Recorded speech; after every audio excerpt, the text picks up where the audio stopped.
Openbaring 9 vers 1 tot 12, die 5de bassein of die eerste wee. En toe die 5de engel blaas, sien ek 'n ster wat uit die hemel op die aarde geval het, en aan hom is die sleutel van die put van die afgrond gegee. En hy het die put van die afgrond oopgemaak, en daar het rook opgekom uit die put, soos rook van 'n groot oond. En die son en die lig is deur die rook van die put verduister.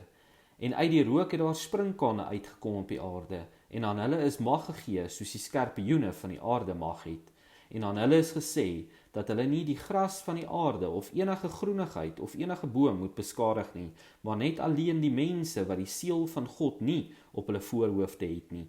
En dit is aan hulle gegee, nie om hulle dood te maak nie, maar dat hulle 5 maande lank gepynig sou word, en hulle pyniging was, soos die pyniging van 'n skorpioen, wanneer hy 'n mens steek. En in die dae sal die mense die dood soek, en dit nie vind nie, en hulle sal verlang om te sterwe, en die dood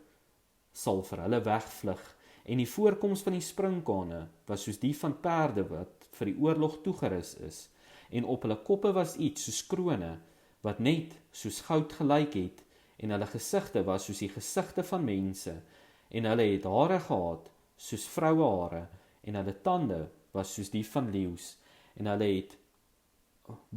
borsharnasse gehad soos van yster, en die gedruis van hulle vlerke was soos die gedruis van baie strydwaans met perde wat opruk na die oorlog, en hulle het sterte gehad soos die van skorpioene, en daar was angels in hulle sterte, en hulle mag was om die mense 5 maande lank skade aan te doen,